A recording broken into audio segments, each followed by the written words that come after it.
Video pasien membludak hingga terlantar menunggu antrean layanan berobat di Rumah Sakit USU Medan viral di media sosial. Sementara pihak rumah sakit berdalih telah melakukan pembatasan jumlah pasien dalam masa pandemi.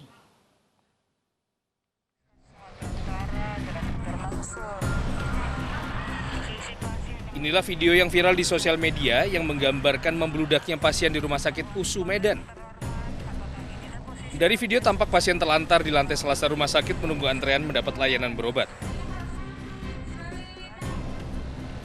Tanggapi video viral, manajemen rumah sakit berdalih telah melakukan pembatasan jumlah pasien yang berobat pada masa pandemi. Dalam satu hari, jumlah pasien dibatasi hanya 50 orang. Rumah sakit juga membantah tidak menyediakan fasilitas ruang tunggu yang layak bagi pasien. Awal dan sampai hari ini belum berubah bahwa pasien yang datang kemari hanya yang memang betul-betul dalam kondisi gawat, dalam kondisi yang mengkhawatirkan sehingga kita bisa tanganin dirawat IGD. Lalu juga membatasi pendaftaran dari pukul 7.00 sampai 12.00. Mengapa? Agar tidak terjadi penumpukan jumlah pasien baik di ruang poli maupun pada saat pengambilan obat. Lebih lanjut, pihak rumah sakit mengimbau pasien untuk membawa hanya satu pendamping untuk mengurangi kerumunan. Manajemen rumah sakit juga berjanji akan meningkatkan layanan dan pembenahan untuk kenyamanan pasien yang akan berobat. Dari Medan, Sumatera Utara, Ahmad Ridwan Nasution, iNews melaporkan. Pemirsa, 4 warga desa Pelem, Gadung, Karangmalang, Sragen, Jawa Tengah meninggal dunia setelah terkonfirmasi positif COVID-19. Keempat warga tersebut meninggal setelah tertular oleh warga yang mudik dari Jakarta. 4 warga Sragen, Jawa Tengah yang meninggal ini langsung dimakamkan setelah terkonfirmasi tertular COVID-19 di desa Palem Gadung, Sragen, Jawa Tengah. Selain menimbulkan korban jiwa, 14 warga desa lainnya ikut tertular. Ke-14 warga desa yang tertular kini masih menjalani perawatan dan isolasi di Teknopark. Kasus penularan ini terjadi berawal dari pemudik yang berasal dari Jakarta yang tiba di kampung halaman desa Palem Gadung, Sragen, Jawa Tengah.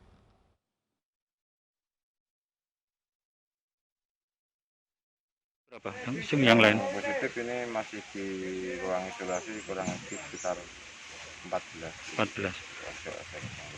Ya, himbauan kepada warga ini, Pak Lurah. Kami bersama tim Satgas Desa bersama mitra kami Babinsa, Babin Kamtipmas, Kepala Puskesmas, dan juga Bidan Desa sudah melakukan edukasi yang secara optimal, himbauan sosialisasi sudah bekerja keras bersama tim Satgas baik dari Linsek, dari kecamatan, dari desa, dan Satgas Jogotongo tidak henti-hentinya.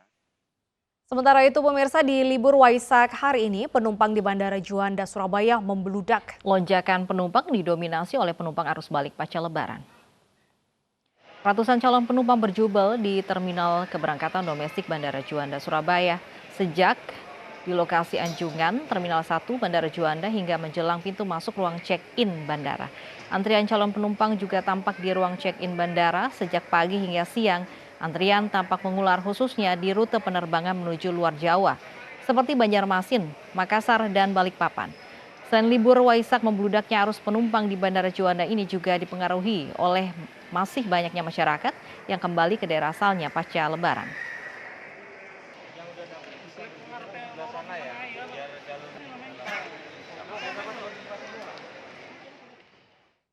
Jumlah kasus positif COVID-19 klaster balik mudik Lebaran di Provinsi Lampung terus bertambah. Tercatat pemirsa, 532 pemudik tujuan Jabodetabek positif COVID-19.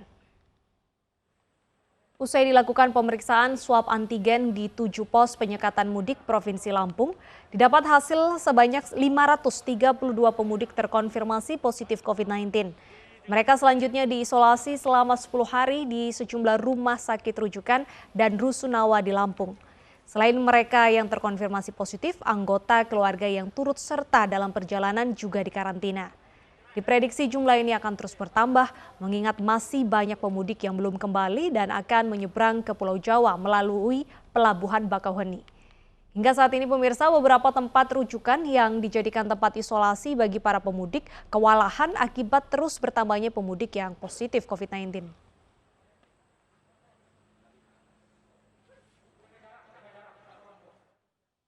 Lalu bagaimana terkait dengan penanganan 532 pemudik yang terkonfirmasi COVID-19 tersebut? Sudah bergabung bersama News Siang Dr. Reihana, Kepala Dinas Kesehatan Provinsi Lampung. Selamat siang, Dokter. Selamat siang, Mbak. Baik, bagaimana dengan penanganan 532 ini? Apakah semuanya mendapatkan perawatan yang memadai karena jumlahnya cukup besar? Iya, kasus hari ini bertambah bukan 532 lagi, Mbak. Sampai dengan jam 8 tadi kita sudah mendapat pasien positif 752 orang dan kemarin yang baru ada 104 orang.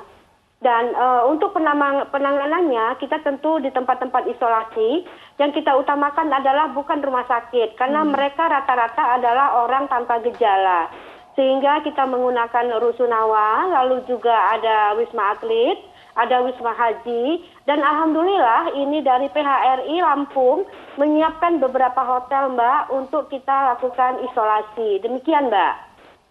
Baik ya, kalau untuk lonjakan yang cukup signifikan ini, apakah ini berasal dari daerah mana saja pemudik ini?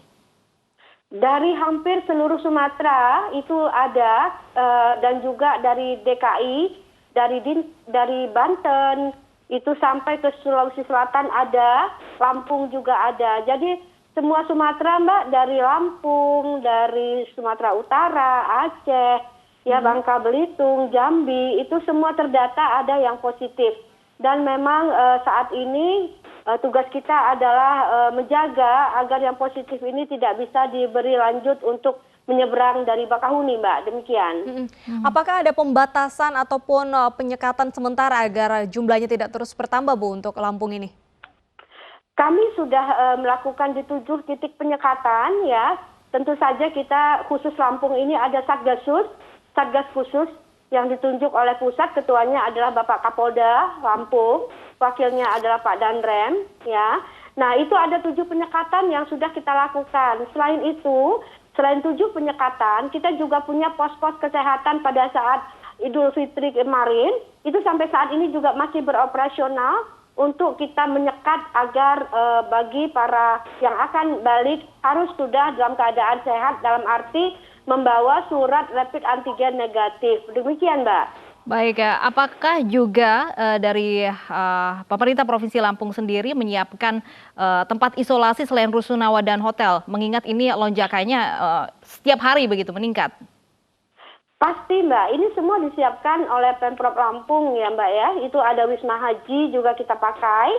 Dan kita di 15 kabupaten kota itu sebenarnya juga sudah ada tempat-tempat isolasi yang disiapkan oleh pemerintah daerah.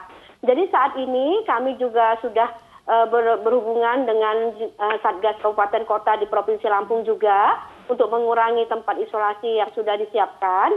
Kami yang Provinsi Lampung menghubungi Satgas dari Kabupaten Kota untuk mengambil dan diisolasi di tempat masing-masing Kabupaten Kota. Demikian, Mbak. Baik. Kalau yang lainnya disiapkan oleh pemerintah. Demikian. Kalau untuk pemudik yang terkonfirmasi tersebut, apakah mayoritas dari klaster keluarga atau perorangan yang ingin mudik? Kebanyakan memang kalau kita lihat itu ada yang keluarga ya, Mbak. Jadi kadang-kadang satu mobil itu ada yang positif satu. Nah, di dalam kendaraan itu ada keluarga, pasti kita karantina. Dan kita karantina selama 5 hari. Setelah itu kita lakukan juga tes PCR. Jika dia negatif, baru kita bisa bebaskan untuk yang karantina. Kalau yang untuk yang isolasi, ini minimal 10 hari, Mbak. Kami isolasi lalu kami lakukan swab PCR kembali. Ada juga yang sudah selesai isolasi, PCR-nya sudah negatif, sudah kami bisa lanjutkan perjalanan. Demikian, Mbak. Baik. Tadi Anda mengatakan rata-rata adalah pasien OTG. Apakah ada terdeteksi pasien yang mengalami gejala cukup berat, Ibu? Ya. Sampai saat ini alhamdulillah, Mbak, semuanya yang kami isolasi tidak ada mengeluh apa-apa. Namun di tempat isolasi tetap kami tempatkan nakes yang memeriksa kesehatan daripada yang tempat diisolasi itu, dan juga pagi kita lakukan olahraga, berjemur, ya. Juga kita lakukan edukasi kepada penderita COVID tersebut. Jadi mereka memang rata-rata semuanya bahkan itu adalah orang tanpa gejala, dan kami makanya tidak usahakan menitip di rumah sakit karena rumah sakit itu adalah untuk yang bergejala sedang sampai berat. Demikian, Mbak. Baik ya, semoga memang antisipasi dari pemerintah setempat bisa menekan lonjakan dari pemudik yang positif COVID-19 ini. Terima kasih Ibu Rehan dari Kadis Kesehatan Provinsi Lampung. Satreskrim Polrestabes Medan menggerebek lokasi swab drive-thru di Jalan Pulau Pinang, Medan, Sumatera Utara. Diduga penyelenggaraan swab drive-thru ini tak memiliki legalitas sebagai pelaksana pemeriksaan swab serta tidak mengelola limbah medis dengan benar.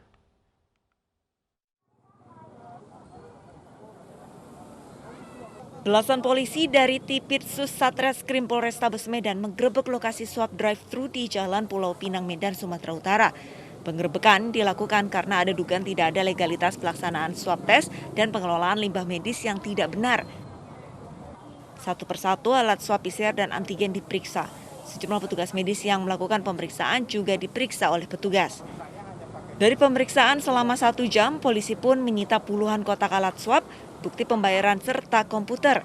Sejumlah plastik besar yang merupakan limbah medis juga turut dibawa. Ini terkait dengan legalitas yang dilaksanakan oleh pihak yang mengadakan swab drive-thru. Saat ini kita masih dalam proses penyelidikan. Lebih lanjut nanti akan kita sampaikan pada rekan sekalian. Sebelumnya, sejumlah kasus terkait COVID-19 terjadi di Sumatera Utara, diantaranya penggunaan alat swab antigen bekas di Bandara Kuala Namu, serta kasus jual beli ilegal vaksin COVID-19 yang melibatkan oknum dokter dan ASN. Dari Medan, Sumatera Utara, Ahmad Ridwan, Ainis melaporkan. Sementara itu, Mirsa, berbagai cara dilakukan untuk menyadarkan warga agar mau menjalani tes swab antigen. Nah, di Pasar Curug Kabupaten Tangerang, Banten, Satgas COVID-19 mendatangi pedagang pasar dengan memakai cosplay pasien COVID-19.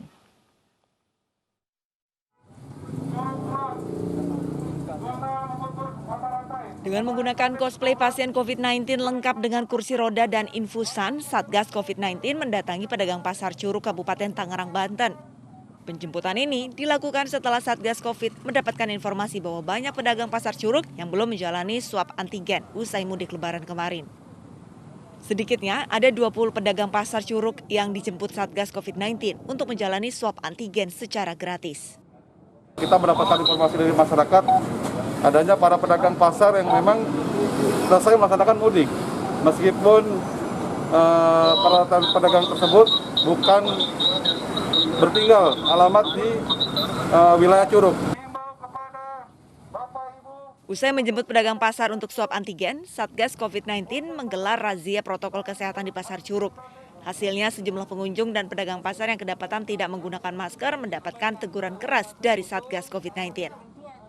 Dari Tangerang, Banten, Aimarani, Ainis melaporkan. Bocah berusia 6 tahun buka jalan bagi ambulans yang terjebak kemacetan. Informasinya akan kami hadirkan sesaat lagi.